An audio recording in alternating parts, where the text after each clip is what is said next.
আসসালামু আলাইকুম এগ্রো স্পোর্টসে আপনাকে স্বাগতম। আমরা যাচ্ছি আজ দ্বিতীয় সেমিফাইনাল খেলা দেখতে বড়াঞ্চল ঐতিহাসিক খেলার মাঠে। এদিকে আমরা রাস্তা যাচ্ছিলাম, অনেক দর্শক খেলা দেখতে যাচ্ছে। আপনারা সামনে দেখেন, মাঠে আজকে অনেক দর্শক হয়েছে। আজকে খেলায় অংশগ্রহণ করবে মানিক দীপা, আজকে খেলায় অংশগ্রহণ করবে বামুনিয়া চাঁদপাড়া মানিককন্যা সংগঠন এবং ফুলকোট ওয়েস্ট 11। ফুলকোট হচ্ছে হলুদ জার্সি, এরা হচ্ছে ফুলকোট ওয়েস্ট 11-এর, তাদের একটি প্র্যাকটিস দেখলাম। এবং লাল জার্সি, এটা যা আপনারা যারা দেখতে পাচ্ছেন, এটা হচ্ছে বামুনিয়া চাঁদবাড়িয়া মানিককন্যা সংগঠন। তো আজকের খেলায় অতিথি ছিলেন, তাদেরকে তারা কিছু কথা বলতেছে।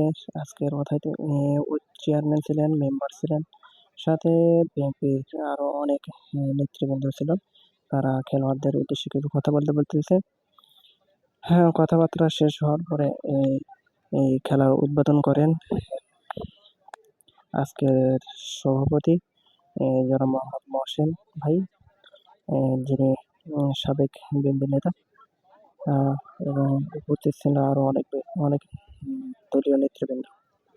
তো প্রথমেই তিনি গোলকিপার দিয়ে তিনি বল উদ্বোধন করেন। সামনে গোলকিপারকে ডাকছে রেফারি, হ্যাটট্রিক দিয়ে উদ্বোধন করেন। এইমাত্র খেলা শুরু হয়ে গেল, আপনারা দেখতেছেন খেলা শুরু হয়ে যায়। আজকের আকাশটা অনেক সুন্দর ছিল, খেলা অনেক ভালো চলছিল। দুই দলে অনেক আক্রমণ করে, একে অপরকে অনেক আক্রমণ, দেখেন কত চাপে ছিল।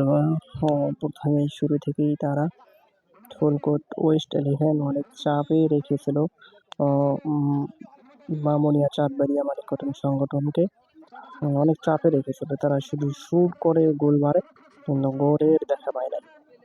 তো তারা প্রথম হাফ তারা এই গোল শূন্য নিয়ে তারা ড্র করে, মানে 0-0 সময়তে তারা ফার্স্ট হাফের খেলা শেষ হয়ে যায়।